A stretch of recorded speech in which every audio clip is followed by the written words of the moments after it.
नाज़रीन अस्सलाम वालेकुम वरहमतुल्लाहि वबरकातुहू। मैं आज आपको एक ऐसी शख्सियत के बारे में बताने वाला हूँ जो कि किसी तौरफ की मोहताज नहीं है। माशाल्लाह पंजाबी अदब के महान शायर अदीब जिन्होंने बेशुमार किताबें लिख चुके हैं। अभी तक 17 किताबें जो है ना इनकी मंज़िल पर आ चुकी हैं और 2-3 किताबें इनकी जो है ना अंडर प्रोसेस हैं। तो मैं बिला तखीर ये डॉक्टर मोहम्मद रियाज शाह साहब, इनका तल्लुक शकरगढ़ तहसील शकरगढ़ के एक गाँव फतवाल सलहनिया से है और MA उर्दू पंजाबी हैं माशाल्लाह हुए और इन्होंने बहुत सारी किताबें लिखी हैं और PhD हैं। सैयद बाबा बुल्ले शाह पर इनका तनकीदी जायज़ा उनके कलाम पर छप चुका है और ये दरस तदरीस साबका चेयरमैन शोबा पंजाबी GC यूनिवर्सिटी फैसलाबाद हैं। इनकी मतबूआ किताबें जो है ना वो फ़लस्तीन ते पंजाबी अदब, तूतां वाले खूह ते गल्ला डॉक्टर शहबाज दियां, सिख दा सेक, कश्मीर साडा ए, मिर्ज़ा साहबा, कुतुबुद्दीन, निक्की दुनिया, बुल्ले शाह फरमाया, चंद तारे, मानक मोती, माशाल्लाह कुछ किताबें जो है ना इधर मेरे पास इनकी चीजी ये किताब है, क्लोज करके ज़रा थोड़ा दिखाएं। और इसके बाद मानक मोती है माशाल्लाह, बाल बहार, बहुत इन्होंने मवाद लिखा है, चंबा, और इसके अलावा सिख दा सेक। इसके अलावा इन्होंने रसाले जो है ना ये बहुत ज़्यादा चल रहे हैं इनकी एडिटिंग माशाल्लाह। एक रसाला ये है पंजाबी का और पंजाबी का के बाद ये चंबा दिखा चुका हूँ। ये ठीक है, एक किताब मेरे हाथ में है, कुलियात फजल बानो। इसके अलावा जो है ना इन्होंने पंजाबी रिसाले, किताब लड़ियाँ, डॉक्टर हमीदुल्ला शाह हाशमी शख्सियत और फ़न पर जो है इन्होंने किताब लिखी है। और इसके अलावा इनकी काफ़ी किताबें जो है ना अंडर प्रोसेस है। तो मैं चाहता हूँ कि इनको पूरी दुनिया पे जो है ना इनका तारुफ कराया जाए, क्योंकि पंजाबी एक ऐसी हमारी मादरी ज़बान है और बहुत सारे मुल्कों में जो है ना ये बोली जा रही है। तो मैं आज इनसे एक मुख्तसर सा जो है वो तो आप कराना चाहता हूँ। तो डॉक्टर साहब आपने माशाल्लाह किस साल जो है वो रिटायरमेंट ली?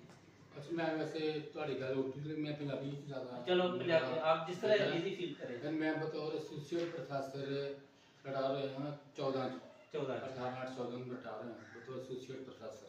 किस कॉलेज से? आखिरी ਜਿਹੜਾ ਅਰਸਾ 10ਵੀਂ ਮਾਹ ਗੁਜ਼ਾਰਿਆ ਮੈਂ ਸਰਾਏ ਆਲਮਗੀਰ ਜ਼ਿਲ੍ਹਾ ਗੁਜਰਾਤ ਵਿੱਚ। अच्छा ਤੇ ਜ਼ਿਆਦਾ ਜਿਹੜੀ ਮੇਰੀ ਸਰਵਿਸ ਹੈ ਉਹ ਫੈਸਲਾਬਾਦ ਹੋਈ ਹੈ ਤੇ ਜੈਨਿੰਗ ਮੇਰੀ ਹੋਈ ਹੈ 85 ਦੀ ਗਵਰਨਮੈਂਟ ਕਾਲਜ ਚੰਦ। ਉਹਦੇ ਬਾਅਦ ਮੈਂ 4 ਸਾਲ ਗਵਰਨਮੈਂਟ ਕਾਲਜ जड़ावाला गुजारे ने ते 22 साल तकरीबन GC फैसलाबाद रहा मैं। 30 साल सर्विस तकरीबन मेरी हुई है शोभा पंजाबी। उस पहले 10 साल मैं वापस सर्विस की है। वो लाहौर का रहा तो मैंने फायदा कि मेरी पंजाबी शायरां की बन मेरी बरह रास्त मुलाकात होगी। मेरे उस्ताद डॉक्टर शहबाज मतलब के प्रोफेसर हफीज़ तायब, डॉक्टर यूनुस आकर, अपने दोस्त डॉक्टर नासर राणा, अपने दोस्त डॉक्टर बशीर गुराए, इन्होंने मिल के असीं पंजाबी दी महफिल करते रहे हर बुध नूं ते शायरां दी गाना ते तां साडे राबते तां ज़्यादा राबते मेरे शायरां दी बनाओगे। जिवें फिर मैंने कहा मेरे साथी ने तू MA कर लिया, फलां कर ला उस दिन करता रहा। पहले मैं MA उर्दू किया, उसके बाद MA पंजाबी कर लिया। उसके बाद फिर मैं 2-4 साल रहा सन, फिर 85 में लेक्चरर लग गया, फिर मैं बकायदा प्राइवेट शोबे में आ गया। वो मेरे शौक बल्कि 84 ਵਿੱਚ ਮੇਰੀ ਕਿਤਾਬ ਪਹਿਲਾਂ ਛਪ ਚੁੱਕੀ ਸੀ ਫਲਸਤੀਨ ਤੇ ਪੰਜਾਬੀਅਤ। ਇਹਦੇ ਵਿੱਚ ਫਲਸਤੀਨ ਦੇ ਬਾਰੇ 50 ਸ਼ਾਇਰਾਂ ਦੀਆਂ ਤਕਲੀਫਾਤ ਸ਼ਾਮਲ ਨਸਰ ਤੇ ਨਜ਼ਮ। ਤੇ ਹੁਣ ਅੱਜ ਕੱਲ੍ਹ ਫਿਰ ਵੀ ਮੈਂ ਜਿਹੜੀ ਜੰਗ ਲੱਗੀ ਫਲਸਤੀਨ ਦੀ ਹੈ 2 ਸਾਲ ਪਹਿਲਾਂ, ਉਹਦੇ ਬਾਰੇ ਵੀ ਮੈਂ ਕਿਤਾਬ ਇੱਕ ਤਿਆਰ ਕਰ ਚੁੱਕਿਆ ਹਾਂ, ਫਲਸਤੀਨ ਤੇ ਇਸੇ ਮੌਜੂਦ ਤੇ ਫਲਸਤੀਨ ਦੀ ਪੁਕਾਰ। ਉਹਦੇ ਵਿੱਚ ਅੱਛਾ ਡਾਕਟਰ ਸਾਹਿਬ, ਉਹ ਬੱਚਿਆਂ ਵਾਸਤੇ ਮੈਂ ਸੁਣਿਆ ਤੁਸੀਂ ਬਹੁਤ ਸਾਰਾ ਲਿਖਿਆ ਹੈ। ਬਾਲਕ ਵਾਸਤੇ ਮੇਰੀ ਇੱਕ ਬੇਟੀ ਹੈ, ਉਹਦਾ ਨਾਮ ਮਾਰੀਆ ਰਾਣੋ, ਉਹਦਾ ਸਪੈਸ਼ਲ ਬੱਚੀ ਹੈ, ਉਹਨੂੰ ਬੜੀ ਮੇਰੀ ਚਾਹ ਤੇ ਮੁਹੱਬਤ ਹੈ। ਤੇ ਮੈਂ ਇੱਕ ਨਜ਼ਮ ਲਿਖੀ ਸੀ ਪਹਿਲਾਂ, ਮੈਂ ਉਹਦੇ ਯਾਨੀ ਕਿ ਉਹਦੀ ਪਰਸਨੈਲਿਟੀ ਬਾਰੇ, ਝੂਟੇ ਮਾਂਟੇ ਕੰਨਾਂ ਵਿੱਚ ਕਾਂਟੇ। ਉਹਦੇ ਬਾਅਦ ਮੈਨੂੰ ਜ਼ਿਆਦਾ ਸ਼ੌਕ ਪੈ ਗਿਆ ਬਾਲ ਸ਼ਾਇਰੀ ਦਾ। ਹੁਣ ਤੱਕ ਮੇਰੀਆਂ 3 ਕਿਤਾਬਾਂ ਛਪ ਚੁੱਕੀਆਂ ਨੇ ਬਾਲ ਸ਼ਾਇਰੀ ਦੀਆਂ। ਇੱਕ ਮੇਰੀ ਕਿਤਾਬ ਹੈ ਨਿੱਕੀ ਦੁਨੀਆ, ਇਹ ਛਪੀ 2011 ਚ। ਉਹਦੇ ਬਾਅਦ ਮੇਰੀ ਕਿਤਾਬ ਹੈ ਚੰਦ ਤਾਰੇ, ਇਹ ਛਪੀ 15 ਚ। ਤੇ ਉਹਦੇ ਬਾਅਦ ਫਿਰ ਮੈਂ ਇੱਕ ਇੰਤਖਾਬ ਸ਼ਾਇਰ ਕੀਤਾ ਚੀਜੀ ਦੇ ਨਾਂ ਤੇ, ਅਤੇ ਪਿਆ ਚੀਜੀ ਦੇ ਨਾਂ ਤੇ। ਉਹਦੇ ਵਿੱਚ 60 ਸ਼ਾਇਰਾਂ ਦੀਆਂ ਨੇ ਨਜ਼ਮਾਂ। ਚੌਥੀ ਕਿਤਾਬ ਮੇਰੀ ਆ ਰਹੀ ਹੈ ਬਾਲ ਖਿਆਲ, ਇਹ ਮੇਰੀ ਆਖਰੀ ਸ਼ਾਇਰੀ। ਇਹਦੇ ਵਿੱਚ ਕੋਈ 70 ਦੇ ਕਰੀਬ ਹੋਣਗੀਆਂ ਨਜ਼ਮਾਂ ਪੰਜਾਬੀ ਦੀਆਂ। ਇੱਕ ਫਿਰ ਮੈਂ ਕਿਤਾਬ ਤਿਆਰ ਕੀਤੀ ਹੈ ਬਾਲ ਦੇ ਬਾਰੇ, ਬਾਲ ਮਨਜ਼ੂਮ ਕਹਾਣੀਆਂ। ਜਿਵੇਂ ਨਹੀਂ ਪੁਰਾਣੀਆਂ ਕਹਾਣੀਆਂ ਕਿ ਮਤਲਬ ਇਕੱਠ 'ਚ ਬਰਕਤ ਹੈ, ਲਾਲਚੀ ਕੁੱਤਾ, ਧਰਾਇਆ ਕਾਂ, ਇਸ ਤਰ੍ਹਾਂ ਕਹਾਣੀਆਂ ਮੈਂ ਇਕੱਠੀਆਂ ਕੀਤੀਆਂ ਮੁਖਤਲਿਫ ਸ਼ਾਇਰਾਂ ਦੀਆਂ। ਅੱਛਾ ਡਾਕਟਰ ਸਾਹਿਬ, ਮਾਸ਼ਾਅੱਲਾ ਤੁਸੀਂ ਬਹੁਤ ਸਾਰਾ ਅਦਬ ਲਿਖਿਆ ਪੰਜਾਬੀ 'ਚ। ਤੁਸੀਂ ਹੁਣ ਸਾਡਾ ਪੰਜਾਬੀ ਜ਼ਬਾਨ ਨੂੰ ਕਿੱਥੇ ਮਹਿਸੂਸ ਕਰ ਰਹੇ ਹੋ, ਮਤਲਬ ਇਸ ਅਦਬ ਨੂੰ? ਅੱਛਾ, ਅੱਜ ਕੱਲ੍ਹ ਦਾ ਸਹੂਲਤ ਇਹ ਹੈ ਕਿ ਪੰਜਾਬੀ ਜ਼ਬਾਨ ਕੋਸ਼ਿਸ਼ ਕੀਤੀ ਜਾਂਦੀ ਕਿ ਪੰਜਾਬੀ ਜ਼ਬਾਨ ਨਿਸਾਬ ਦਾ ਹਿੱਸਾ ਬਣ ਸਕੇ। ਬਹੁਤ ਅਰਸੇ ਤੋਂ ਇਹ ਕੋਸ਼ਿਸ਼ ਹੈ, ਲੇਕਿਨ ਬਤੌਰ ਇੱਕ ਮਜ਼ਮੂਨ ਦੇ ਪਹਿਲਾਂ ਸ਼ਾਮਲ ਜਿਹੜੀ ਪੰਜਾਬੀ ਅਜੇ ਵੀ ਸ਼ਾਮਲ ਹੈ, ਨਾਮੀ ਤਾਬੀਆਂ ਨਹੀਂ ਸ਼ਾਮਲ ਹੈ, ਲੇਕਿਨ ਪੜ੍ਹਾਈ ਨਹੀਂ ਜਾ ਰਹੀ ਸਾਡੇ ਅਦਾਰਿਆਂ 'ਚ, ਪੜ੍ਹਾਈ ਨਹੀਂ ਜਾ ਰਹੀ। ਜਦ ਹੈ ਨਾ ਕੰਪਿਊਟਰ ਆਇਆ ਨਾ, ਉਦੋਂ ਦੀਆਂ ਜ਼ਬਾਨਾਂ ਸਮਝੋ ਖਤਮ ਹੋ ਗਈਆਂ ਨੇ। ਤੇ ਉਹ ਕਿਸੇ ਕਿਸੇ ਸਕੂਲ 'ਚ ਪੰਜਾਬੀ ਪੜ੍ਹਾਈ ਜਾਂਦੀ ਹੈ। ਤੇ ਡਾਕਟਰ ਆਪਣੀ ਰਿਆਸਤ ਘੁੰਮਣ ਸਾਹਿਬ ਨੇ ਬੜੇ ਆਗੂ ਨੇ ਪੰਜਾਬੀ ਤਹਿਰੀਕ ਤੇ ਬੜੀ ਕੋਸ਼ਿਸ਼ ਕਰ ਰਹੇ ਨੇ ਕਿ ਪੰਜਾਬੀ ਕਿਸੇ ਨਾ ਕਿਸੇ ਤਰ੍ਹਾਂ ਨਿਸਾਬ ਦਾ ਹਿੱਸਾ ਬਣ ਸਕੇ। ਸਰ ਮੇਰੇ ਖਿਆਲ ਹੈ ਹਿੱਸਾ ਨਿਸਾਬ ਦਾ ਬਣਨਾ ਬਹੁਤ ਮੁਸ਼ਕਲ ਹੈ। ਬਤੌਰ ਇੱਕ ਮਜ਼ਮੂਨ ਦੇ ਹੈ ਕਿ ਇੱਕ ਮਜ਼ਮੂਨ ਦੇ ਤੌਰ ਤੇ ਤੁਸੀਂ ਸ਼ੁਰੂ ਕਰ ਦਿਓ ਨਾ ਪੰਜਾਬੀ, ਇੱਕ ਮਜ਼ਮੂਨ ਲਾਜ਼ਮੀ ਹੋਵੇ ਫਿਰ। ਜਿਵੇਂ ਸਿੰਧੀ ਜ਼ਬਾਨ ਹੈ ਨਾ, ਸਿੰਧੀ ਯਾਨੀ ਜਿਹੜਾ ਬੱਚਾ ਕਰੇਗਾ ਨਾ ਮੈਟ੍ਰਿਕ, ਸਿੰਧੀ ਲਾਜ਼ਮੀ ਉਹਦੇ ਬਾਅਦ ਸੈਂਟਰ ਦਾ ਨਾਟਕ ਕਰੇ। ਤੇ ਮੇਰੀ ਆਪਣੀ ਖੁਆਇਸ਼ ਹੈ ਕਿ ਬਤੌਰ ਇੱਕ ਮਜ਼ਮੂਨ ਦੇ ਪੰਜਾਬੀ ਨਾਫਜ਼ ਹੋ ਜੇ, ਯਾਨੀ ਨਿਸਾਬ ਸ਼ਾਮਲ ਹੋ ਜੇ, ਪ੍ਰਾਇਮਰੀ ਮਿਡਲ ਮੈਟ੍ਰਿਕ ਤੇ ਮੈਟ੍ਰਿਕ ਤੱਕ ਦੇ ਅੱਗੇ ਆਪਣੀਆਂ ਤਰੱਕੀਆਂ ਜਿਹੜੇ ਜਾਣੇ ਜਿਹੜੇ ਬੱਚੇ ਨੇ ਉਧਰ ਪਹੁੰਚ ਜਾਵੇ। डॉक्टर साहब साले कितने अभी तक ਤੁਸੀਂ ਜਿਹੜਾ ਨਾ ਸਾਲੇ ਇੱਕ ਤੇ ਮੇਰਾ ਸਾਲਾ ਚੰਬਾ, ਇਹ ਮੈਂ ਸ਼ੁਰੂ ਕੀਤਾ ਸੀ ਕੋਈ 14-15 ਕੋਈ 20-25 ਸਾਲ ਪਹਿਲਾਂ। ਤੇ ਕਦੇ ਕਦੇ ਛਾਪ ਲਿਆ, ਕਦੇ 6 ਮਹੀਨੇ ਸਾਲ ਦਾ ਛਾਪ ਲਿਆ। ਫਿਰ ਇੱਕ ਮੈਂ ਸ਼ੁਰੂ ਕੀਤਾ ਸਾਲਾ ਲਿਸ਼ਕਾਰੇ, ਇੱਕ ਫਿਰ ਮੈਂ ਹੁਣ ਸ਼ੁਰੂ ਕੀਤਾ ਸਾਲਾ ਬੱਚਿਆਂ ਦਾ ਬਾਲ ਬਹਾਰ। ਪਹਿਲਾ ਸ਼ਮਾਰ ਆਇਆ ਨਾ ਤੇ ਬੜਾ ਅੱਛਾ ਕਲਰਫੁਲ ਰੰਗੀਨ ਯਾਨੀ ਕਿ ਆ ਰਿਹਾ ਰੰਗਦਾਰ ਕਿਸਮ ਦਾ ਸ਼ੁਰੂ ਕੀਤਾ ਸੀ। ਤੇ ਬਲੈਕ ਐਂਡ ਵਾਈਟ ਵੀ ਕਾਫੀਆਂ ਕਰਾਈਆਂ, ਕੁਝ ਰੰਗੀਨ ਕਰਾਈਆਂ। ਤੇ ਬਾਕੀ ਜਿਹੜਾ ਨਾ ਜੀ ਮਜਮੂਈ ਤੌਰ ਤੇ ਜਿਹੜਾ ਨਾ ਪੰਜਾਬੀ ਅਦਬ, ਜਿਹੜਾ ਪੰਜਾਬੀ ਸ਼ਬਦ ਰਸਾਲੇ, ਇਹਦੇ ਬਾਰੇ ਮੈਂ ਕਿਤਾਬ ਵੀ ਤਿਆਰ ਕੀਤੀ ਆ, ਪੰਜਾਬੀ ਰਸਾਲੇ ਦੀ ਕਿਤਾਬ ਜਿਹੜੀ ਆ। ਇਹਦੇ ਵਿੱਚ 100 ਸਾਲ ਦਾ ਮੈਂ ਰਿਕਾਰਡ ਕੀਤਾ ਮਰਤਬ ਪੰਜਾਬੀ ਰਸਾਲੇ ਜੋ ਸ਼ਬਦ ਨੇ ਪਾਕਿਸਤਾਨ ਵਿੱਚ। ਤੇ ਇਸ ਤਰ੍ਹਾਂ ਦਾ ਕੰਮ ਅੱਗੇ ਜਾਂਦਾ। ਤੁਸੀਂ ਮਕਾਲਾ ਲਿਖਿਆ ਸੈਯਦ ਬਾਬਾ ਬੁੱਲੇ ਸ਼ਾਹ ਦੇ ਕਲਾਮ ਤੇ ਤਨਕੀਦੀ ਜਾਇਜ਼ਾ ਜਿਹੜਾ ਲਿਆ, ਉਹਦੇ ਬਾਰੇ ਤੇ ਦੱਸੋ ਵੀ ਕੀ ਤੁਸੀਂ ਲਿਖਿਆ? ਸੈਯਦ ਬੁੱਲੇ ਸ਼ਾਹ ਪੰਜਾਬੀ ਸੂਫੀਆਂ ਸ਼ਾਇਰੀ ਤੇ ਬਹੁਤ ਵੱਡੇ ਸ਼ਾਇਰ ਸ਼ੁਮਾਰ ਕੀਤੇ ਜਾਂਦੇ ਨੇ। ਤੇ ਡਾਕਟਰ ਸ਼ਹਬਾਜ਼ ਮਲਿਕ ਸਾਹਿਬ ਮੇਰੇ ਨਿਗਰਾਨ ਮੇਰੇ ਮਕਾਲੇ ਦੇ, ਉਹਨੇ ਕਿਹਾ ਕਿ ਬੁੱਲੇ ਸ਼ਾਹ ਦੇ ਬਾਰੇ ਕੰਮ ਕਰੋ। ਤੇ ਮੈਂ ਫਿਰ ਕੋਸ਼ਿਸ਼ ਕੀਤੀ ਬੁੱਲੇ ਸ਼ਾਹ ਬਾਰੇ ਕੰਮ ਕਰਨ ਦੀ। 4-5-6 ਸਾਲ 'ਚ ਮੇਰਾ ਕੰਮ ਮੁਕੰਮਲ ਹੋਇਆ ਸੀ। ਤੇ ਜਿੰਨਾ ਵੱਡਾ ਸ਼ਾਇਰ ਹੈ ਉਹਨਾਂ ਉਹਦੇ ਬਾਰੇ ਬਹੁਤ ਸੋਚ ਵਿਚਾਰ ਕਰਨੀ ਪੈਂਦੀ ਹੈ। ਕਿੰਨੇ ਸਫ਼ੇ ਦਾ ਮਕਾਲਾ ਤੁਸੀਂ? ਇਹ ਵੈਸੇ ਤਾਂ ਮੇਰਾ ਮਕਾਲਾ ਕੰਪੋਜ਼ ਹੋ ਕੇ ਆਇਆ ਸੀ ਤਕਰੀਬਨ 750 ਸਫ਼ੇ ਦਾ। ਹੁਣ ਵੈਸੇ ਵੀ ਮੈਂ ਕਰਾਈ ਕੰਪੋਜ਼ਿੰਗ, ਇੱਕ ਕੰਪੋਜ਼ਿੰਗ ਵਿੱਚ ਇਹਦੇ ਬਣੇ 619 ਪੇਜ। ਉਹ ਵੀ ਮੈਂ ਘਟਾ ਕੇ ਤਕਰੀਬਨ 400 ਪੇਜ ਦਾ ਮਕਾਲਾ ਸ਼ਾਰਟ ਕਰਕੇ ਜ਼ਰਾ ਤੇ ਉਹ ਤਿਆਰ ਕੀਤਾ। ਤੇ ਐਸੇ ਮਹੀਨੇ ਜਾਂ 2-3 ਮਹੀਨੇ ਬਾਅਦ ਛਾਪੀ ਦਾ ਮਕਾਲਾ।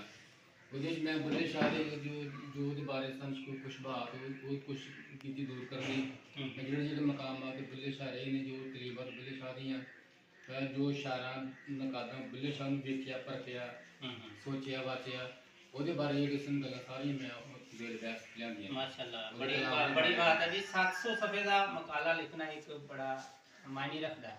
ਤੇ ਮਾਸ਼ਾਅੱਲਾ ਇਹਨਾਂ ਨੇ ਬਹੁਤ ਅੱਛਾ ਲਿਖਿਆ ਔਰ ਸ਼ਾਰਟ ਕਰਕੇ ਇਹਨਾਂ ਨੇ 600 ਸਫ਼ੇ ਦਾ ਕੀਤਾ। ਤੇ ਇਸ ਤੋਂ ਇਲਾਵਾ ਜੀ ਮੇਰਾ ਇੱਕ ਅਹਿਮ ਕੰਮ ਜ਼ਿਆਦਾ ਮੈਂ ਸਮਝਿਆ ਕਿ ਜਿਹੜਾ ਪੰਜਾਬੀ ਰਸਾਲਿਆਂ ਬਾਰੇ ਜਿਹੜਾ ਕੰਮ ਕੀਤਾ ਨਾ, ਇਹ ਬਹੁਤ ਵੱਡਾ ਕੰਮ ਹੈ। ਇਹਦੇ ਵਿੱਚ ਪੂਰੇ 100 ਸਾਲ ਦਾ ਮੈਂ ਰਿਕਾਰਡ ਮਰਤਬ ਕੀਤਾ। 100 100 ਸਾਲ ਵਿੱਚ ਪੰਜਾਬੀ ਦੇ 200 ਸ਼ਬਦ ਦੇ ਰਸਾਲੇ 200 ਭਾਵੇਂ ਇੱਕ ਸ਼ਮਾਰਾ ਛਪਿਆ ਨਹੀਂ, ਇੱਕ ਸ਼ਮਾਰਾ ਉਹਦਾ ਵੀ ਮੈਂ ਜ਼ਿਕਰ ਕੀਤਾ। ਜੇ ਮੈਨੂੰ ਪੰਜਾਬੀ ਇੰਸਟੀਚਿਊਟ ਵੱਲੋਂ 50,000 ਰੁਪਏ ਇਨਾਮ ਵੀ ਮਿਲਿਆ ਸੀ ਇਸ ਕਿਤਾਬ ਦੇ ਹੁੰਦੇ। ਮਜ਼ੀਦ ਮੈਂ ਇੱਕ ਹਜ਼ਰਤ ਸੁਲਤਾਨ ਬਾਹੂ ਬਾਰੇ ਉਰਦੂ 'ਚ ਮੇਰੀ ਕਿਤਾਬ ਹੈ, ਉਹ ਵੀ ਤਿਆਰ ਮੈਂ ਕਰ ਰਿਹਾ। ਹਜ਼ਰਤ ਸੁਲਤਾਨ ਬਾਹੂ ਦੀ ਫਿਕਰੀ ਕਾਇਨਾਤ, ਇਹਦੇ 'ਤੇ ਵੀ 50,000 ਰੁਪਇਆ ਇੱਕ ਅਦਾਰਾ ਬਰਤਾਨੀਆ ਉਹਨਾਂ ਨੇ ਦਿੱਤਾ ਸੀ ਅਵਾਰਡ। ਅਸੀਂ ਕਰਾਈ ਕਾਨਫਰੰਸ ਇੱਕ ਆਪਣੀ ਜਿਸੀ ਫੈਸਲਾ ਦੇ ਉਹ ਵੀ ਕਿਤਾਬ ਮੇਰੀ ਦੇ ਹੋ ਰਹਾ ਛਪ ਰਹੀ ਹੈ, ਦੇ ਕੇ ਸ਼ਾਇਦ ਉਹ ਵੀ ਇਸ ਤਰ੍ਹਾਂ ਪੰਜਾਬੀ ਵੀ ਕਰਦੇ ਜਾਂ ਮੈਨੂੰ ਜ਼ਿਆਦਾ ਜੋ ਹੁੰਦੀ ਹੈ ਪੁਰਾਣੇ ਪੰਜਾਬੀ ਸ਼ਾਇਰਾਂ ਬਾਰੇ ਬਹੁਤ ਸ਼ੌਕ ਹੁੰਦਾ ਮੈਨੂੰ ਕੰਮ ਕਰਦਾ। ਜਿਹੜੇ ਸ਼ਾਇਰ ਫੌਤ ਹੋ ਚੁੱਕੇ ਨੇ ਜਾਂ ਜਿਨ੍ਹਾਂ ਬਾਰੇ ਕਿਸੇ ਨੇ ਕੰਮ ਨਹੀਂ ਕੀਤਾ ਉਹਨਾਂ ਬਾਰੇ ਅਜੇ ਵੀ ਮੇਰੀ ਹੁੰਦੀ ਲਗਨ। ਉਮੀਦ ਮੈਂ ਕਿ ਪੰਜਾਬੀ ਅਖਬਾਰ ਹੈ ਸਾਹੀਵਾਲ ਦਾ ਹਫ਼ਤਾਵਾਰ ਪੰਜਾਬੀ ਚਾਨਣ, ਉਹਦੇ ਮੈਂ ਪਿਛਲੇ 5 ਵਰ੍ਹਿਆਂ ਤੋਂ ਲਿਖਦੇ ਕਾਲਮ ਸੁੱਧ ਸਾਰ ਦੇ ਨਾਮ ਤੇ ਉਹਦੇ ਮੈਂ ਕਿਤਾਬਾਂ ਦੇ ਤਬਸਰੇ ਕਰਨਾ ਜਾਂ ਜਿਹੜੀਆਂ ਪੰਜਾਬੀ ਦੀਆਂ ਸ਼ਖਸੀਅਤ ਉਹਦੇ ਬਾਰੇ ਲਿਖਣਾ ਜਾਂ ਕੋਈ ਇਸ਼ਾਰਾਂ ਬਾਰੇ ਤੰਜ਼ ਹੁੰਦਾ ਉਹਦਾ ਸਰਨਾ ਹੁੰਦਾ ਉਹਦੇ 'ਚ ਕੋਈ ਕਾਲਮ ਕਦੇ ਕਿਸੇ ਤਰ੍ਹਾਂ ਦਾ ਕਦੇ ਕਿਸੇ ਤਰ੍ਹਾਂ ਦਾ। ਇਹ ਸਿਲਸਿਲਾ ਮੇਰਾ ਯਾਨੀ ਜਾਰੀ ਰਹਿੰਦਾ। ਮਾਸ਼ਾਅੱਲਾ ਜੀ, ਤੁਸੀਂ ਦੇਖ ਰਹੇ ਹੋ ਕਿ ਡਾਕਟਰ ਰਿਆਜ਼ ਸ਼ਾਹ ਸਾਹਿਬ ਨੇ ਪੰਜਾਬੀ ਅਦਬ ਦੇ ਬਾਰੇ ਕਾਫੀ ਕੁਝ ਲਿਖ ਚੁੱਕੇ ਨੇ ਔਰ ਮਜ਼ੀਦ ਇਹਨਾਂ ਦਾ ਲਿਖਣ ਦਾ ਇਰਾਦਾ ਹੈਗਾ। ਔਰ ਇਹਨਾਂ ਨੇ ਦੇਖੋ ਕਿਤਨਾ ਬੜਾ ਕਾਰਨਾਮਾ ਕਿ 100 ਸਾਲ ਪੁਰਾਣਾ ਮਵਾਦ ਇਕੱਠਾ ਕਰਨਾ ਰਸਾਲਿਆਂ ਦਾ ਔਰ ਉਹਨਾਂ ਨੂੰ ਮਤਲਬ ਇੱਕ ਰਸਾਲੇ 'ਚ ਬਿਆਨ ਕਰਨਾ, ਉਹਨਾਂ ਦਾ ਜ਼ਿਕਰ ਕਰਨਾ ਇੱਕ ਬੜੀ ਬਾਤ ਹੈ। ਤੇ ਡਾਕਟਰ ਸਾਹਿਬ ਹੁਣ ਮਜ਼ੀਦ ਅੱਗੇ ਕੀ ਮੁਸਤਕਬਲ ਦੇ ਤੁਹਾਡੇ? ਇੱਕ ਤੇ ਮੈਂ ਕਿਸੇ ਦਾ ਬਰਦਾ ਸ਼ਰੀਫ ਉਹ ਲਿਖਿਆ ਮੈਂ ਉਹ ਵੀ ਬੜੀ ਛੇਤੀ ਛਪੇਗਾ ਤੇ ਹੋਰ ਜਿਹੜੇ ਜਿਨ ਪੁਰਾਣੇ ਸ਼ਾਇਰਾਂ ਬਾਰੇ ਮਜ਼ੀਦ ਵੀ ਮੈਂ ਮੇਰਾ ਖਿਆਲ ਹੈ ਕਿ ਮੈਂ ਕਿਤਾਬਾਂ ਛਾਪਾਂਗੀ ਜਿਹੜੇ ਸ਼ਾਇਰ ਫੌਤ ਹੋ ਚੁੱਕੇ ਨੇ ਮੇਰੇ ਮੈਟਰ ਮੁੱਕ ਬਹੁਤ ਹੈ। ਤੇ ਦੂਜੇ ਮੈਂ ਹਰ ਜ਼ਿਲ੍ਹੇ ਦਾ ਮੈਂ ਰਿਕਾਰਡ ਤਿਆਰ ਕੀਤਾ ਪੰਜਾਬੀ ਸ਼ਾਇਰਾਂ ਦਾ, ਜਿੰਨੇ ਜ਼ਿਲ੍ਹੇ ਨੇ ਉਹਦੀਆਂ ਫਾਈਲਾਂ ਬਣਾ ਜਿੰਨੇ ਮੈਂ ਕਿਸੇ ਸ਼ਾਇਰ ਬਾਰੇ ਮਜ਼ੀਦ ਦੇ ਮਾਲੂਮਾਤ ਨੂੰ ਕੱਟ ਕੇ ਮਾਲੂਮਾਤ ਦੇ ਨੋਟ ਕਰਕੇ ਉਹਦੇ 'ਚ ਮੈਂ ਸ਼ਾਮਲ ਕਰ ਰਿਹਾ। ਕਿਤੇ ਗਰੀਬ ਦਾ ਵੀ ਨਾਮ ਹੈ ਕਿਤੇ ਕਿ ਨਹੀਂ?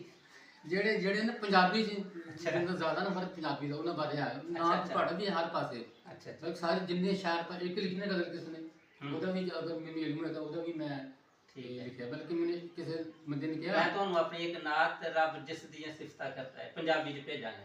ਹਾਂ ਇਨਸ਼ਾਅੱਲਾ। ਤੇ ਮੈਨੂੰ ਕਿਸੇ ਬੰਦੇ ਨੇ ਕਿਹਾ ਮੇਰੇ ਬਾਰੇ ਕਿ ਜੇ ਪਤਾ ਲੱਗੇ ਰਿਆਜ਼ ਸ਼ਾਹ ਨੂੰ ਕਿਸੇ ਨੇ ਮਾਈਆ ਲਿਖਿਆ ਉੱਥੇ ਪੜ ਜਾਏਗਾ ਰਿਆਜ਼ ਸ਼ਾਹ ਉਹਦੇ ਨਹੀਂ ਇਹ ਕੋਈ ਦੋ ਰਾਏ ਨਹੀਂ ਕਿ ਮੈਂ ਤੁਹਾਨੂੰ ਨਹੀਂ ਸੀ ਜਾਣਦਾ, ਤੁਸੀਂ ਮੈਨੂੰ ਖੁਦ ਕਾਲ ਕਰਕੇ ਨਾ ਤੇ ਦੱਸਿਆ ਜੀ ਮੈਂ ਰਿਆਜ਼ ਸ਼ਾਹ ਤੇ ਤੁਸੀਂ ਨਾਤ ਤੁਸੀਂ ਮੇਰਾ ਇੱਕ ਕਲਾਮ ਦੇਖ ਕੇ ਤੇ ਮੈਨੂੰ ਕਾਲ ਕੀਤੀ ਤੇ ਬੜੀ ਗੱਲ ਹੈ। ਫਿਰ ਦੂਸਰੇ ਜਿਹੜਾ ਨਾਲ ਲਿੰਕ ਨਿਕਲਾ ਯਕੂਬ ਸਾਹਿਬ ਦੇ ਜ਼ਰੀਏ ਨਾਲ ਤੇ ਫਿਰ ਤੁਸੀਂ ਦੁਬਾਰਾ ਮੈਨੂੰ ਬਲਕਿ ਮੈਂ ਆਪਣਾ ਰਿਸ਼ਤਾ ਰੱਖਿਆ ਇਸ਼ਾਰਿਆਂ ਦੀ ਬਣਾ ਲਾ ਜਾਂ ਉਹਨਾਂ ਦੇ ਖਾਨਦਾਨਾਂ ਨਾਲ। ਠੀਕ ਹੈ ਠੀਕ ਆਮ ਲੋਕਾਂ ਨਾਲ ਘੱਟ ਜਾਂ ਨਹੀਂ ਮੇਰਾ ਮਾਸ਼ਾਅੱਲਾ बड़ी बात है जी।